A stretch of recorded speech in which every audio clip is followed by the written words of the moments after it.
ॐ सहना भवतु सहनौ भुनक्तु सह वीर्यं करवावहै तेजस्विनावधीतमस्तु मा विद्विषावहै। ॐ शान्ति शान्ति शान्तिः। गुरुर्ब्रह्मा गुरुर्विष्णुः गुरुर्देवो महेश्वरः गुरुरेव परब्रह्मा तस्मै श्री गुरवे नमः। तस्मै श्री गुरवे नमः। वसुदेवसुतं देवं कंसचाणूरमर्दनं देवकी परमानन्दं कृष्णं वन्दे जगद्गुरुं। कृष्णं वन्दे जगद्गुरुं।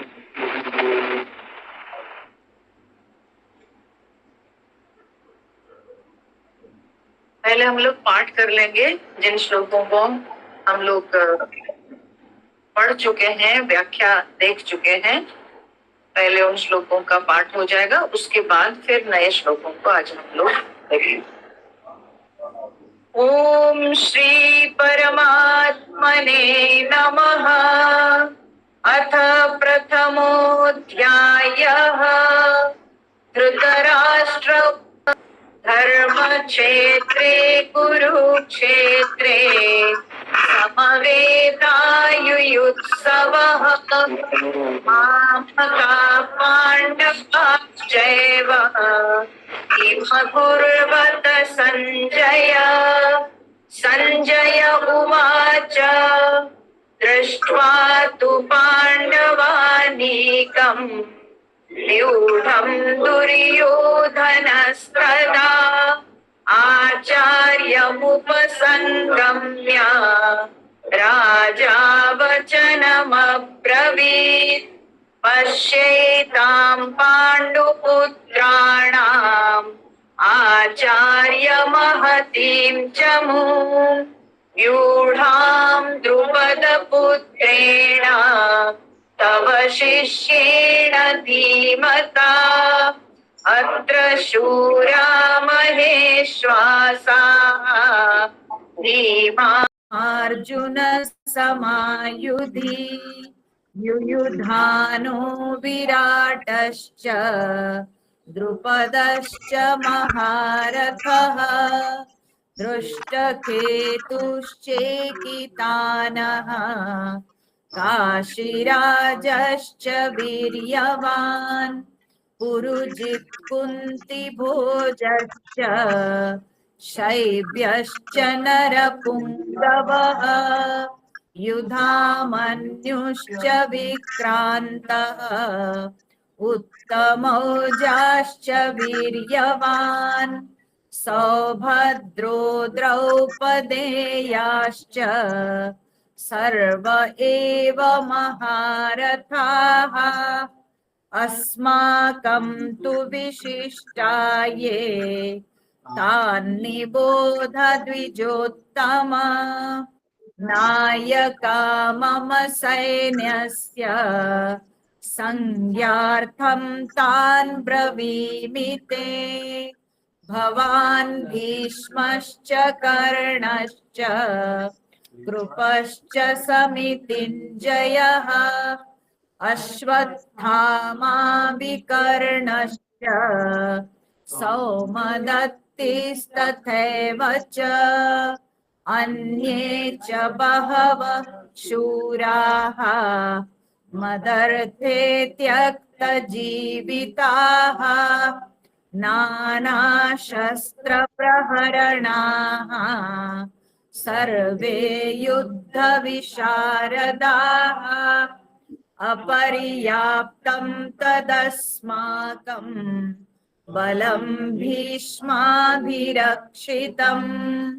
पर्याप्तं त्विदमेतेषां बलं भीमाभिरक्षितम् अयनेषु च सर्वेषु यथा भागमवस्थिताः भीष्ममेवाभिरक्षन्तु भवन्तः सर्व एव हि तस्य सञ्जनयन् हर्षम् कुरुवृद्धः पितामहः सिंहनादं विनद्योच्चैः शङ्खं दद्मौ प्रतापवान् ततः शङ्खाश्च भैर्यश्च प्रणवानकगोमुखाः सहसैवाभ्यहन्यन्तः सशब्दस्तु मुलोऽभवत् ततः श्वेतैर्हयैर्युक्ते महति स्यन्दने स्थितौ माधवः पाण्डवश्चैव दिव्यौ शङ्खौ प्रदद्मतुः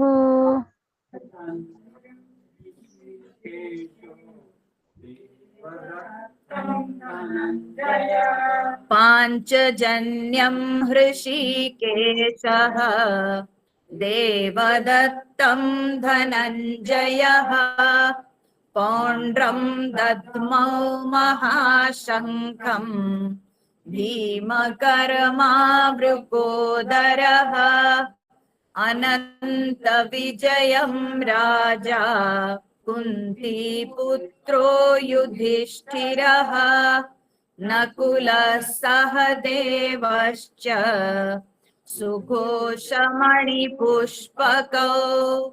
काश्यश्च परमेश्वासः शिखण्डी च महारथः धृष्टद्युम्नो विराटश्च सात्यकिश्चापराजितः द्रुपदो द्रौपदेयाश्च सर्वशः पृथिवीपते सौभद्रश्च महाबाहुः शङ्खान् दद्मुः पृथक् पृथक् सघोषोधार्तराष्ट्राणाम् हृदयानि व्यदारयत् नभश्च पृथिवीं चैव तुमुलो व्यनुनादयन् अथ व्यवस्थितान् दृष्ट्वा धार्तराष्ट्रान् कपिध्वजः प्रवृत्ते शस्त्रसम्पाते धनुरुद्यम्य पाण्डवः हृषीकेशं तदा वाक्यम् इदमाह महीपते भीष्मद्रोणप्रमुखतः अर्जुन उवाच सेनयोरुभयोर्मध्ये रथं स्थापयमेच्युत यावदेतान्निरीक्षेऽहं योद्धुकामानवस्थितान् कैर्मया सह योद्धव्यम् अस्मिन् रणसमुद्यमे योत्स्यमानान् वेत्तेऽहम् य एतसमागताः धार्तराष्ट्रस्तेः युद्धे प्रिया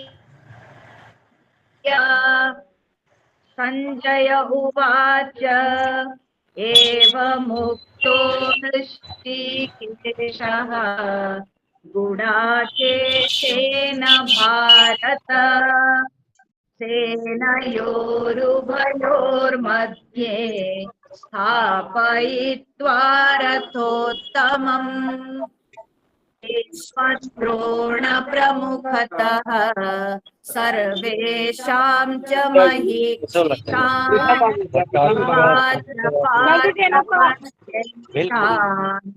समवेतान् कुरु इति तत्रा पश्यत् स्थितान् पार्थः पितॄनथ पितामहान् आचार्यान् मातुलान् भ्रातॄन् पुत्रान् पौत्रान् सखींस्तथा श्वशुरान् सुहृदश्चैव सेनयोरुभयोरपि तान् समीक्ष स कौन्तेयः सर्वान् बन्धूनवस्थितान् कृपया परयाविष्टः विषीदन्निदमब्रवीत्। अर्जुन उवाच दृष्ट्वेमं स्वजनं कृष्ण युयुत्सुं समुपस्थितं सीदन्ति मम गात्राणि मुखं च परिशुष्यति वेपथुश्च शरीरे मे रोमहर्षश्च जायते गाण्डीवं स्रंसते हस्तात् त्वच्चैव परिदह्यते न च शक्नोम्यवस्थातुं भ्रमतीव च मे मनः निमित्तानि च पश्यामि विपरीतानि केशव न च श्रेयोनुपश्यामि हत्वा स्वजनमाहवे न काङ्क्षे विजयं कृष्ण न च राज्यं सुखानि च किं नो राज्येन गोविन्द किं भोगैर्जीवितेन वा।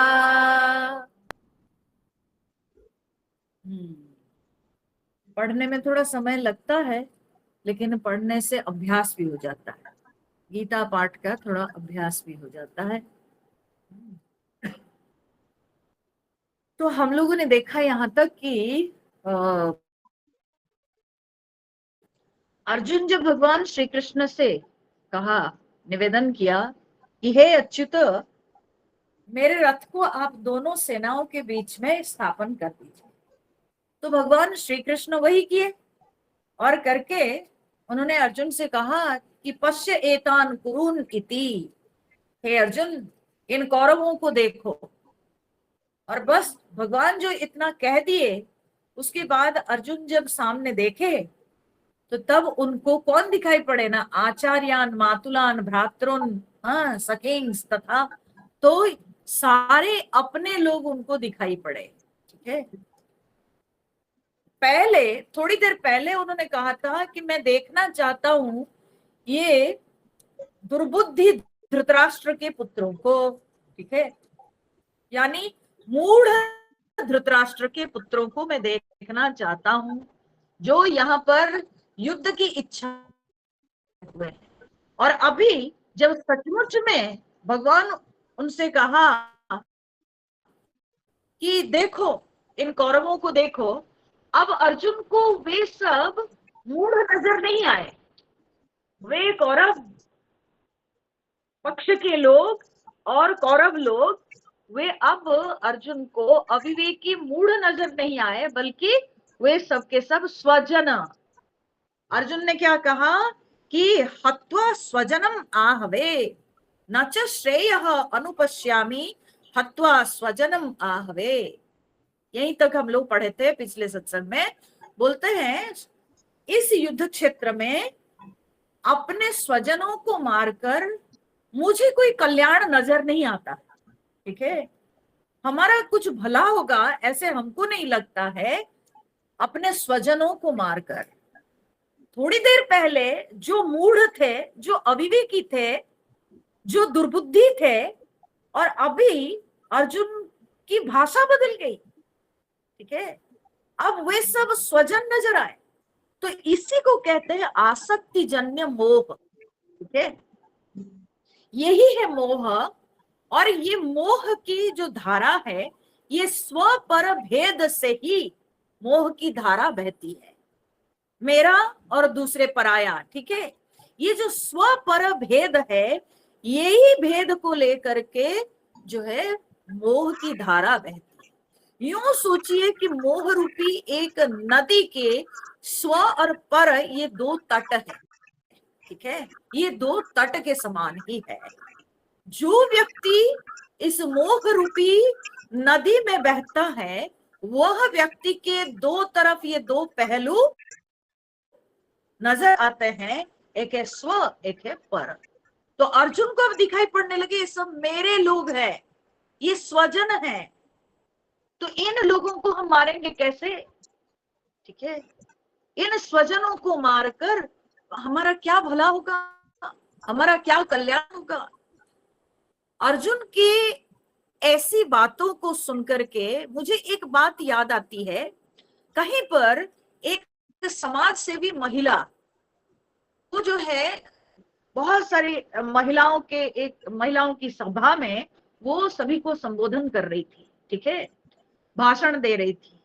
तो उस समय सारी महिलाओं के लिए उसने कहा कि आप सब लोगों को देश की सुरक्षा के लिए सोचना चाहिए और देश की रक्षा के लिए अपने पुत्रों को सेना में डालना चाहिए। अच्छी बात हुई। और बाद में, मैं वो महिला को जानती हूँ, तो बाद में उनका बेटा को आर्मी में सिलेक्शन हो गया। अब बड़े मायूस होके मेरे पास आई, बोले देखिए ना बेटा जिद कर रहा है, उसको जो है आर्मी में जाना है। तो मैं बोले अच्छी बात है, देश की सुरक्षा के लिए वो तत्पर है, ये तो बहुत अच्छी बात है, तो जाने दीजिए। बोलते हैं क्या क्या बात कर रहे हैं, वहां पर क्या होगा क्या नहीं। मैं बोली जब उस दिन आप बोल रही थी, सारी महिलाओं को आप सुना रही थी कि आप लोगों को देश की सुरक्षा के लिए अपने पुत्रों को जो है जाने देना चाहिए सेना में, और आज आपका बेटा जब जाना चाहता है तो आपको अच्छा क्यों नहीं लग रहा है। ये हुआ स्वजन और परजन, अपने लोग और पराये लोग, मेरे लोग, ठीक है, मेरा परिवार, ठीक है, मेरे लोग, मेरे अपने। ये जो सोच होती है ना, ये हमारी सोच को संकुचित कर देती है। ऐसी सोच जब हमारे मन में आ जाती है तो हमारा मन संकुचित हो जाता है, हमारा मन जो है कर्तव्य से हटने लगता है, जो कि आज अर्जुन में दिखाई पड़ा है, ठीक है।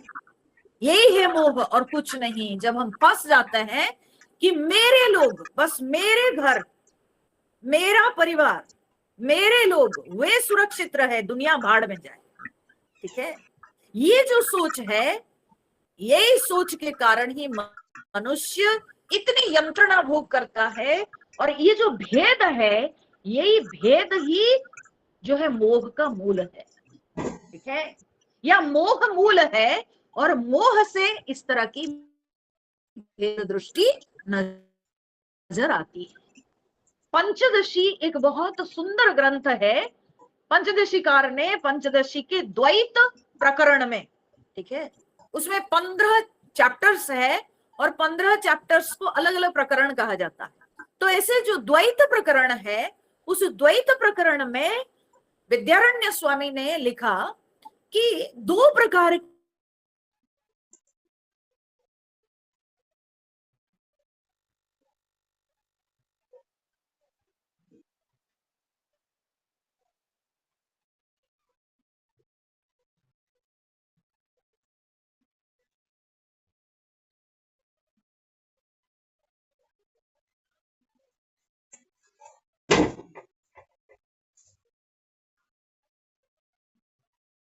ठीक है, एक प्रकार का भेद जो कि जैसे पंच महाभूतों में भेद है, ठीक है। अग्नि, हेलो हेलो। ओहो आशीष ठाकुर जी, बार बार आपका स्पीकर ऑन हो जाता। आशीष कुमार ठाकुर जी, आप अपने मोबाइल को रख दीजिए। तो ऐसे जो है ईश्वर की जो सृष्टि है उसको प्रपंच कहते हैं। पंच महाभूत हुआ, पंच महाभूत में अग्नि जल नहीं, जल पृथ्वी नहीं, ठीक है, पृथ्वी वायु नहीं, वायु आकाश नहीं, इनमें तो भेद है। लेकिन ये भेद कभी किसी को कष्ट नहीं देते हैं। ईश्वर की सृष्टि में जो भेद है वो भेद प्रपंच है, वो पांच तत्वों के भेद दिखाई पड़ता है, और वो भेद जो है वो किसी के लिए बंधन कारक नहीं है, वो किसी के लिए बंधन कारक नहीं है ईश्वर सृष्टि में जो भेद है। लेकिन जीव सृष्टि में जो भेद है वो बंधन कारक है। ईश्वर ने नारी को बनाया, पंचदशीकार ने पंचदशी में लिखे, बोले कि भगवान ने तो एक नारी बनाई, लेकिन मनुष्य ने क्या किया, उसमें माता देखा, उसमें बहन देखा, उसमें पत्नी देखा, कितने भेद हो गए। सो भगवान ने नारी बनाई, उसमें कोई प्रकार के जो है समस्या नहीं थी, एक पुरुष और एक नारी परमात्मा ने सृष्टि की। लेकिन मनुष्य उस एक नारी में पता नहीं कितना संबंध देख लेता है, मनुष्य उस एक पुरुष में पता नहीं कितना संबंध देख लेता है, ठीक है। तो ये मनुष्य के लिए जो है ये संसार है। मनुष्य अपने जो है मोह के कारण वो संसार बनाता है जो कि बंधन कारक है। और यहाँ पर अर्जुन ये जो बोलता है कि स्वजनम हत्वा न च श्रेयः अनुपश्यामि, अपने स्वजनों को मारकर हमें कोई जो है इसमें कल्याण नहीं दिखता है। ये जो स्वजन, ये मेरे लोग हैं, अपने लोगों को मारकर कोई अच्छा नहीं होगा। ये मोह आ गया उसके अंदर, और इसी को कहते हैं कि बंधन है। यही जो है संसार का बंधन है, यही जीव सृष्टि का भेद, और यही संसार है, और यही संसार का बंधन है, ठीक है। तो अर्जुन अब फंसे, और तब वो कहता है, देखिए अब आगे कैसे जस्टिफाई करते हैं। तो कहते हैं नकांक्षे विजयम कृष्ण न च राज्यम सुखानि च किन्नो राज्येन गोविंद किम भोगैहि जीवितेन वा। तो कहता है कि हे गोविंद,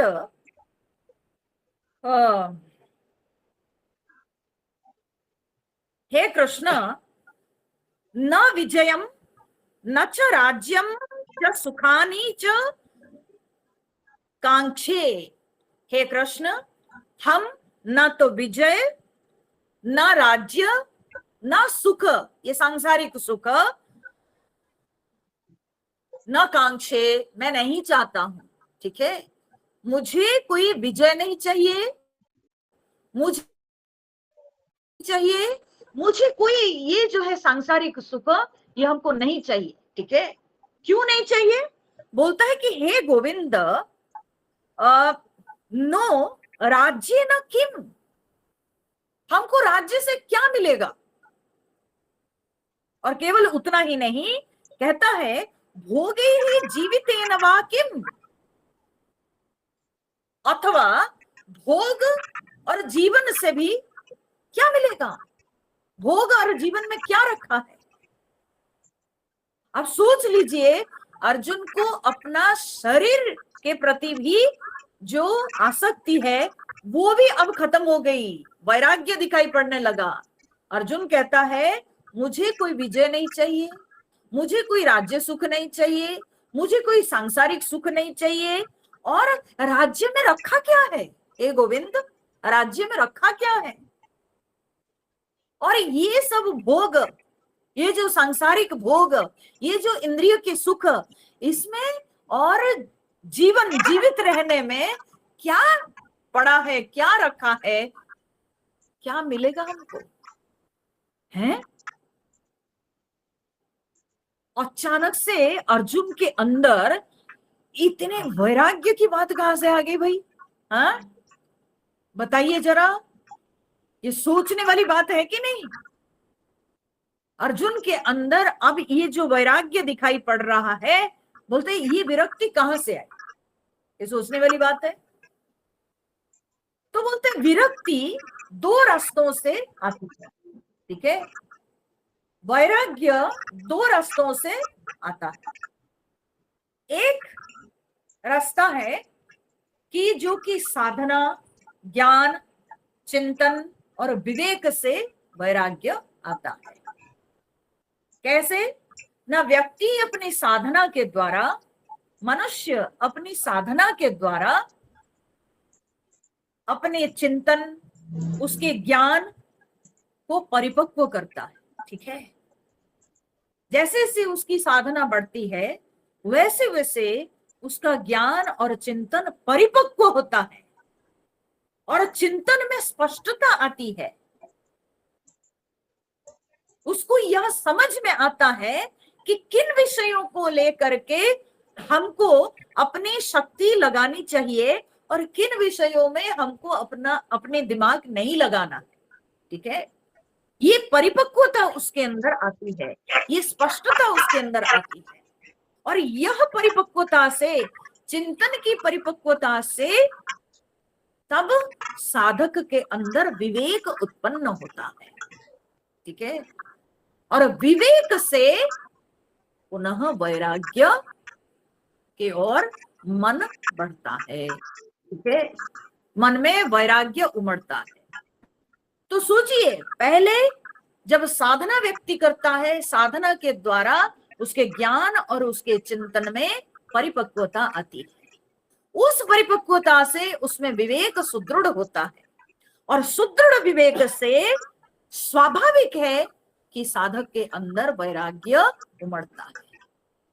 और यह जो वैराग्य है, जो कि साधना, चिंतन, ज्ञान और विवेक से उत्पन्न होता है, वो वैराग्य टिकाऊ होता है। वो वैराग्य टिकाऊ होता है क्योंकि वो समझदारी से उत्पन्न होता है, ठीक है। वो समझदारी से उत्पन्न होता है। लेकिन एक दूसरा रास्ता है जिससे भी कभी कभी हमारे जीवन में वैराग्य दिखाई पड़ता है। तो वो दूसरा रास्ता क्या है? बोले वो दूसरा रास्ता है कि हताशा, असफलता, प्रतिक्रियात्मक वैराग्य, ठीक है। कभी कभी हमारी असफलता से हमारे अंदर हताशा भाव दिखाई पड़ता है और प्रतिक्रिया के रूप में वैराग्य दिखाई पड़ता है, ठीक है। कोई कार्य में हम आगे बढ़ नहीं पाए, हम आगे बढ़ नहीं पाए, हमारी हार हुई, तो उस समय जो हम असफल हुए और उस असफलता से हमारे अंदर एक प्रतिक्रिया उत्पन्न होती है, अरे क्या उसमें पड़ा है, ठीक है, उसमें है क्या, अरे दुनिया में बहुत लोगों के पास वो चीज नहीं है, तो हमको अगर नहीं मिला तो हाँ क्या परवाह, छोड़ो, नहीं है तो नहीं है, ठीक है। हम उसके बिना भी जी सकते हैं, ठीक है। तो ये क्या होता है ना, ये असफलता से, ये ज्ञान से नहीं है, ये असफलता से, ये प्रतिक्रियात्मक है, ये समझदारी से नहीं हुआ। तो जब ये समझदारी से नहीं होता है तो फिर का जब हम देगा, फिर वह वस्तु कभी मेरे सामने आएगी, मुझे उसके प्रति आकर्षण उत्पन्न होगा मेरे अंदर। क्यों? क्योंकि हम जगत की अनित्यता के बारे में कभी विचार किए ही नहीं, संसार की अनित्यता के बारे में विचार नहीं किए हैं। हमको उस वस्तु की अनित्यता पता नहीं है और इसीलिए बाद में फिर से जब वो वस्तु मेरे सामने आती है तो फिर मेरे अंदर उस वस्तु के प्रति आकर्षण दिखाई पड़ता है, ठीक है। बोलते हैं ना लोग, मजबूरी का नाम महात्मा गांधी, है ना। मेरे पास है ही नहीं और हम कहेंगे कि देखो महात्मा गांधी जी जैसे हम भी देखो कितने कम कपड़े पहने हैं। अरे तुम्हारे पास है ही नहीं पहनने के लिए, ये तो तुम्हारी मजबूरी है। महात्मा गांधी के पास कोई मजबूरी नहीं थी, ये तो तुम्हारी मजबूरी है, तुम अपने मजबूरी को महात्मा गांधी का नाम दे रहे हो। ठीक है, तो ये जो वैराग्य है, ये असफलता से, ये हताशा से प्रतिक्रिया उत्पन्न होती है, और वो प्रतिक्रियात्मक जो वैराग्य होता है वो कदापि टिकाऊ नहीं होता है। ठीक है, कदापि टिकाऊ नहीं होता है। शास्त्र में ऐसे प्रतिक्रियात्मक वैराग्य को श्मशान वैराग्य कहते हैं या मरकट वैराग्य कहते हैं। ठीक है, जैसे श्मशान, हाँ, मरघट में लोग जाते हैं और वहां किसी अपने जनों को मरते हुए देख करके तो उस समय मन में आ जाता है, अरे कि खेला लीला, अब देखो कल तक था आज नहीं है, क्या है ये जीवन, है ना। और श्मशान से जब निकलता है उसके बाद उसका वैराग्य वहीं, हाँ, छूट जाता है। फिर जब अपने घर पहुंचता है, फिर सब मेरा परिवार, मेरा घर, मेरा सामान, हाँ, मेरा तेरा शुरू हो जाता है। ठीक है, तो कितने दिन का वो वैराग्य, कितने क्षण का, वो तो कुछ क्षण के लिए एक प्रतिक्रिया के रूप से वो वैराग्य दिखाई पड़ा। वैराग्य जैसे बंदर में वैराग्य दिखता है। बंदर जो है किसी के आंगन में गया और देखा कि एक जो है ना, वो कोई व्यक्ति कोई एक मटका के अंदर जो है वो चना रखा, ठीक है, और हाथ घुसाया, सोचा कि एक मुट्ठी चना उठाएंगे और लेकर के खाएंगे। तो अंदर जब वो ले लिया चना, तो अंदर हाथ घुसाया, चना लिया और जब मुट्ठी बना दिया, और वो मटका से अपना हाथ नहीं निकल रहा है। बड़ा कोशिश किया लेकिन हाथ नहीं निकाल पा रहा है, मुट्ठी जो है। अब सोचा कि अरे छोड़ ही देते हैं, ये चना में क्या रखा है, छोड़ देते। तो चना को छोड़ दिया तो हाथ निकल आया। ठीक है, जैसे ही मुट्ठी खुल गई तो हाथ निकल आया। तो वो जो क्षणिक समय के लिए मरकट के माने बंदर के अंदर जो वैराग्य उत्पन्न हुआ था कि चना में क्या रखा है, हाँ, छोड़ो ये चना को, तो क्या सचमुच में उसको चने के प्रति वैराग्य भाव हुआ है? वो केवल प्रतिक्रियात्मक वैराग्य था। ठीक है, वो केवल प्रतिक्रियात्मक वैराग्य था। फिर दूसरी जगह कहीं वही चना वो पाएगा, फिर खाएगा। ठीक है, तो इस तरह से प्रतिक्रियात्मक जो वैराग्य है वो टिकाऊ नहीं होता है, वो कभी भी हमारा साथ नहीं देता है, उससे कभी व्यक्ति का कल्याण नहीं होता है, उससे कभी व्यक्ति के आध्यात्मिक सद्गति नहीं होती। तो अर्जुन के अंदर अभी जो वैराग्य उपस्थित हुआ है ये केवल प्रतिक्रियात्मक वैराग्य है। ठीक है, केवल प्रतिक्रियात्मक वैराग्य है। अचानक से उसके अंदर हताशा भाव दिखाई पड़ता है, इतनी बड़ी सेना और सामने गुरु खड़े हैं, हाँ, पितामह खड़े हैं, तो परिवार के रूप से देखने लगा। अब तो उसको लगा अरे बाप रे बाप, हाँ, इतने बड़े बड़े वयोज्येष्ठ व्यक्ति सब खड़े हैं, तो क्या होगा, हाँ। तो इसलिए अर्जुन वैराग्य की बातें करने लगा और फिर कहता क्या है, येषामर्थे कांक्षितं नः राज्यं भोगा सुखानि च त इमेव स्थिता युद्धे प्राणान् त्यक्त्वा धनानि च आचार्या पितरा पुत्राः तथैव च पितामहाः मातुला श्वशुरा पौत्राः श्याला संबंधिनस्तथा। तो कहता है अर्जुन, अब युक्ति दे रहा है, क्या कहता है, तो येषाम अर्थे न राज्यम भोगा सुखानि च कांक्षितम ते इमे, ये जो त इमे है ना, ये त में ए मात्रा आएगी जब हम लोग समझाने लगते हैं, अन्वय करते हैं, तो ते बहुवचन के ये शब्द है, वे सारे थे। लेकिन उस ए के बाद एक स्वर वर्ण ई आने के कारण संधि के कुछ विशेष नियम से वो ए मात्रा ड्रॉप हो गई।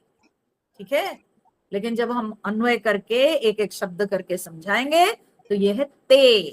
ठीक है, वे सारे सह तौते, बहुवचन में ते है। ठीक है, तो ते इमे वे सारे, कौन वे सारे? ये वो सारे लोग। कौन वो सारे लोग? ना आचार्याः पितरः पुत्राः तथा एव च पितामहाः मातुलाः श्वशुराः पौत्राः श्यालाः संबंधिनः तथा अवस्थिताः धनानि प्राणान् च त्यक्त्वा युद्धे अवस्थिताः। तो कहते हैं कि हम जिनके लिए, ये शाम अर्थ है, जिनके लिए न हम लोग राज्यम भोगा सुखानि च कांक्षितम, हम जिनके लिए राज्य भोग और सुख चाहते हैं। ठीक है, जिनके लिए, किनके लिए? व्यक्ति को क्यों एक घर चाहिए, हाँ, सुख चाहिए, रुपया पैसा चाहिए, क्यों चाहिए? क्योंकि उसको अपना परिवार के लिए, है ना, उसको अपना परिवार दिखता है तो वो अपने परिवार के लिए एक मकान बनाता है, परिवार के लिए धन कमाता है, परिवार के लिए उसको जो है सुख चाहिए। ये सब कुछ वो सोचता है कि अरे मेरे परिवार के लिए ना। तो अर्जुन वही युक्ति यहाँ पर दे रहा, बोलता है जिन लोगों के लिए हमको राज्य चाहिए, भोग चाहिए, सुख चाहिए, बोलते ते इमे, वे सब लोग, वे कौन लोग? ना वे सब हमारे आचार्य, हमारे गुरु, हमारे पितर, हमारे पुत्र, हमारे पितामह, हमारे मामा, हमारे ससुर, हमारे पौते, हमारे शाला साला संबंधिनः, और सारे जो संबंधी, सगे संबंधी, वे सब के सब प्राणान धनानि युद्धे अवस्थिताः, वे तो सबके सब अपने प्राण, अपने धन सब छोड़कर वे सब तो यहाँ युद्ध में आके खड़े हुए हैं। मतलब वे जिएंगे ठीक नहीं,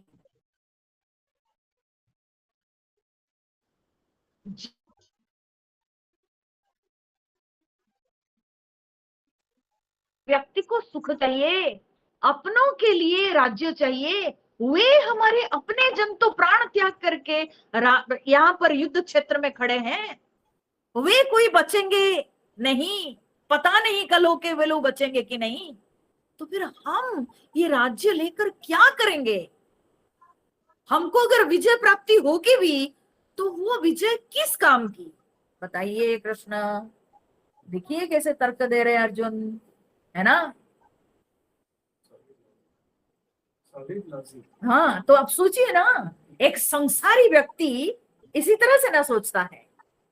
अब यहाँ पर एक चीज सोचने की बात है, हाँ?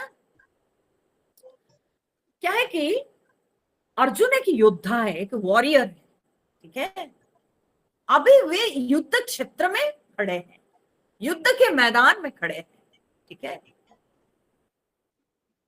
अब अर्जुन के लिए ये जो सारी बातें हैं, एक संसारी व्यक्ति अगर अपने घर परिवार संसार के लिए ऐसे सोचता है तो ये बिल्कुल सही है,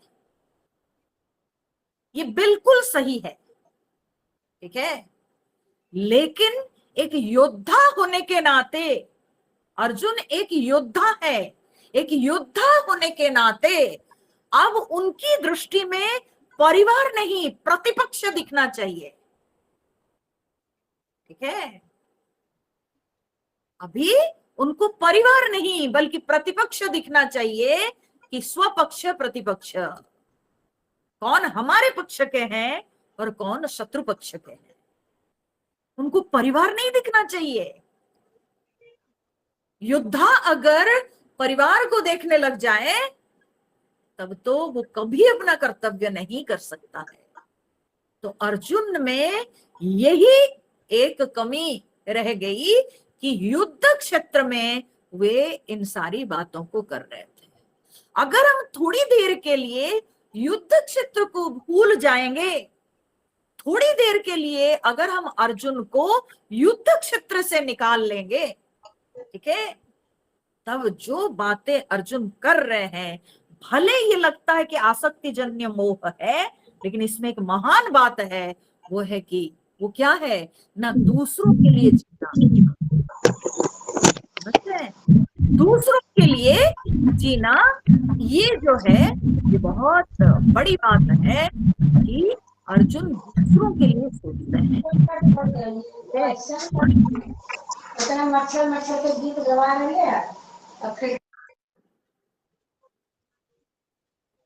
अर्जुन दूसरों के लिए सोचते हैं, ठीक है, ये उनकी सात्विकता को सूचित करता है।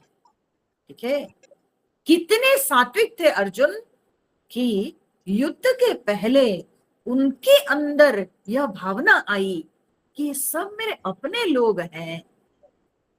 एक व्यक्ति अपनों के लिए ही सब कमाता है, ठीक है, और वही अपने अगर नहीं रहेंगे तो हम ये राज्य, ये विजय, ये धन, ये सब कमा के क्या करेंगे आखिर।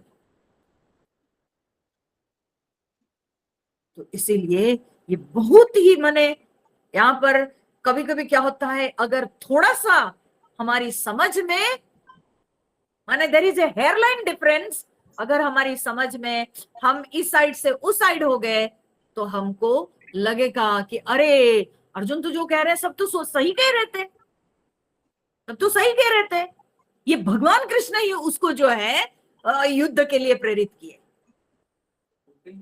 बहुत लोग बोलते ही है, बहुत लोग ऐसे क्रिटिसाइज करते हैं, ठीक है, क्यों? क्योंकि हम लोग इसको सही तरीके से विचार नहीं कर पाए, हमारी दृष्टि में कहीं ना कहीं थोड़ा बहुत कमी रह गई है। हमको समझना पड़ेगा प्रत्येक व्यक्ति के क्षेत्र के अंतर के साथ उसका कर्तव्य भी बदलता है। वही व्यक्ति जब परिवार में रहता है वो अपने परिवार के लिए सोचता है, वही व्यक्ति जब अपने दूसरे कर्म क्षेत्र में जाता है तो उसका कर्तव्य वहां बदल जाता है। ठीक है, तो अभी अर्जुन कहाँ थे? अभी अर्जुन युद्ध क्षेत्र में थे, तो युद्ध क्षेत्र के हिसाब से उनको विचार करना चाहिए। युद्ध क्षेत्र को देखा जाए तो उनका कर्तव्य दूसरा था।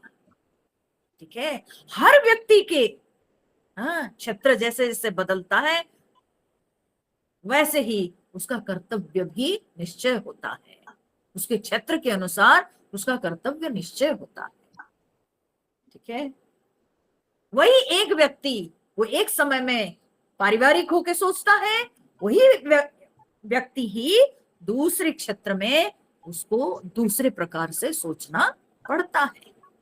ठीक है, तो यहाँ पर अर्जुन के अंदर ये अकारण ये जो मोह आ गया है, और यह मोह उसके लिए बहुत बड़ा अड़चन बन गया है। इसलिए अर्जुन अभी कर्तव्यनिष्ठ नहीं हो पा रहे हैं, अब वे तो बिल्कुल आसक्ति में फंस गए हैं, और आसक्ति में फंसकर बोलते हैं कि हम कैसे युद्ध करेंगे, कैसे इन सबको हम मारेंगे। अब देखिए, जैसे से व्यक्ति मानव जैसे इससे ऊपर उठता है, ठीक है, तो वैसे वैसे उसकी सोच में भी परिवर्तन दिखाई पड़ता है। जब हम बच्चे थे हम खेल खिलौने को महत्व देते थे, जब हम बड़े होने लगते हैं तो तब हम परिवार को सोचने लगते हैं। अब जड़ खिलौने से हमारा मन हटता है, हम परिवार के बारे में सोचने लगते हैं।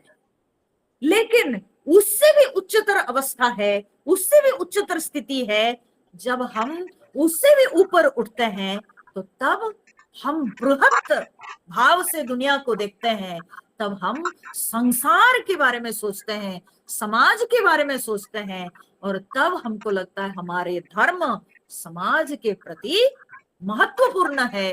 तो क्योंकि हम समाज के एक अंश है, हम समाज में रहते हैं, तो इसलिए हमको समाज के प्रति, परिवार से बढ़कर समाज के प्रति हमारा कर्तव्य है। तो जैसे जैसे हम उच्चतर अवस्था में जाते हैं, वैसे वैसे हमारे जो मन की सोच में परिवर्तन दिखता है, और वैसे वैसे हम बड़ा सोच लेने लगते हैं। ठीक है, तो अभी अर्जुन को परिवार से निकलकर समाज के लिए सोचना चाहिए, क्योंकि वे एक इतने बड़े योद्धा है। समाज उनको देख रहा है कि अर्जुन हमारे लिए क्या करेंगे। यहाँ पर समाज को सोचकर अर्जुन को, परिवार को पीछे छोड़कर, महाभारत में बार बार करके एक यह श्लोक आता है, जिसका अर्थ मैं वो श्लोक को याद नहीं कर पा रही हूँ, पर जिसका अर्थ ये होता है कि अगर एक क्या बोलते हैं, एक परिवार को लेके एक गांव में अगर कहीं कोई अनिष्ट होता है, तो उस परिवार को समाप्त कर देना चाहिए। ठीक है, गांव के लिए तो बृहत्तर, आप देखिए कैसे बृहत्तर दृष्टि जब आती है, तो तब जो छोटी चीज है, जो निकृष्ट वस्तु है, उसको त्यागना पड़ता है। तो फिर कहते हैं कि गांव के लिए अगर एक जनपद में कहीं किसी भी प्रकार का अनिष्ट होता है, तो गांव को समाप्त कर देना चाहिए। ठीक है, तो देश के लिए अगर एक जनपद अनिष्ट करता है, तो उस जनपद की समाप्ति करनी चाहिए। तो ऐसे बृहत्तर दृष्टि हमेशा लेनी चाहिए। जैसे जैसे व्यक्ति बृहत्तर दृष्टि लेता है, तो वैसे वैसे उसके सोच में परिवर्तन आता है। तब उसके अंदर कर्तव्य निष्ठा दिखाई पड़ती है कि पहले मैं एक छोटा परिवार का हिस्सा अपने आप को मानता था, लेकिन अब मैं एक विराट समाज का हिस्सा। मुझे अपने राष्ट्र के लिए, मुझे समाज के लिए करना है। ठीक है, सो अर्जुन को वह दृष्टि लानी चाहिए थी। एक इतना बड़ा योद्धा होने के नाते उसके अंदर वह दृष्टि आनी चाहिए थी, न कि वहां पर खड़े होकर के वो अपने स्वजनों को देखता रहा। गड़बड़ काम कर दिया अर्जुन, है ना।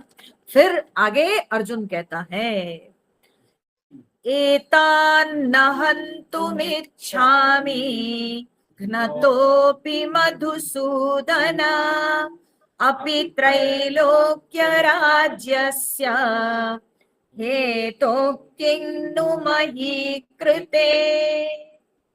तो अर्जुन कहता है, एतान न हन्तुम इच्छामि घ्नतः अपि मधुसूदन। हे मधुसूदन, घ्नतः अपि, घ्नतः अपि, मारा जा करके भी, ठीक है, हम मारे जाने पर भी, एतान न हन्तुम इच्छामि, मैं इन सबको मारना नहीं चाहता हूं। एतान न हन्तुम इच्छामि घ्नतः अपि, मारे जाने पर भी मैं इन सबको मारना नहीं चाहता हूं। और फिर अर्जुन कहते हैं, अपि त्रैलोक्य राज्यस्य हेतोः, त्रैलोक्य राज्यस्य हेतोः अपि मही कृते किं नु। बोले त्रैलोक्य राज्यस्य हेतोः अपि, त्रिलोकी राज्य के हेतु से भी नहीं, तो मही कृते किं नु। ये पृथ्वी के कारण से को लेके क्यों, जब हमको त्रिलोकी के राज्य अगर मिल जाए, तो भी मैं इन सबको मारे जाने पर भी मैं मारना नहीं चाहता हूं।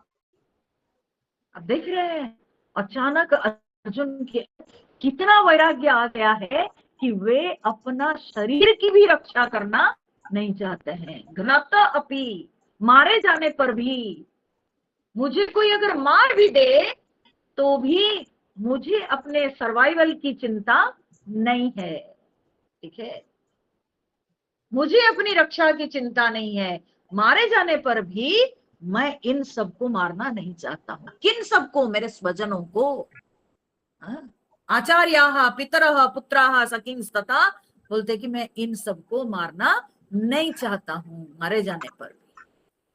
इस हद तक अर्जुन आ गया है कि मुझे कोई मार दे वो ठीक है, लेकिन मैं इन सबको मारना नहीं चाहता हूं। चाहे मुझे त्रिलोकी के राज्य क्यों ना मिल जाए, मैं नहीं मारना चाहता हूं। ये तो सामान्य सांसारिक विजय है, ये तो पृथ्वी में विजय है। मुझे त्रिलोकी मिल जाए तो भी हम मारना नहीं चाहते। ठीक है। अब यहाँ पर आपको नहीं लगता है ये सोचने की बात है कि अचानक अर्जुन के अंदर इतने जो ये प्रेम का बहाव दिखाई पड़ता है, ये सचमुच में अर्जुन में ऐसा जो है, माने अर्जुन होश में रह के यह बात कर रहे हैं? सचमुच में उनके अंदर वैराग्य उत्पन्न हुआ है और अर्जुन होश में ज्ञान में ऐसी बातें कर रहे हैं, या अर्जुन होश में नहीं है, बेहोशी में अर्जुन कुछ बोलते जा रहे हैं? दो बातें हो सकती है ना। या तो सचमुच में अर्जुन पूरे सचेत रह करके अपने ज्ञान से ऐसे वैराग्यपूर्ण बातें कर रहे हैं, नहीं तो दूसरा क्या है कि बेहोश में कुछ बड़बड़ा रहे हैं, कुछ बोल दे रहे हैं। हाँ, क्योंकि थोड़ी देर पहले तक ये सब तो कुछ नहीं था। कहां से ये भावना आ गई? ये सोचने वाली बात है ना भाई। इतनी बड़ी बड़ी बातें जब कर रहे हैं अर्जुन, तो ये तो हमको सोचने को मजबूर कर दे रहे हैं कि ये होश में है कि नहीं। बोले कि ये स्पष्ट होगा जब आप आगे का दूसरा श्लोक जब पढ़िएगा, तो ये बात आपको स्पष्ट हो जाएगी। तो नेक्स्ट श्लोक में अर्जुन क्या कहते हैं? तो कहते हैं निहत्य धार्तराष्ट्रान्नः का प्रीति स्यात् जनार्दन पापमेवाश्रयेदस्मान् हत्वैतानाततायिनः। तो कहता है अर्जुन कि निहत्य धार्तराष्ट्रान्नः का प्रीति ही स्यात् जनार्दन।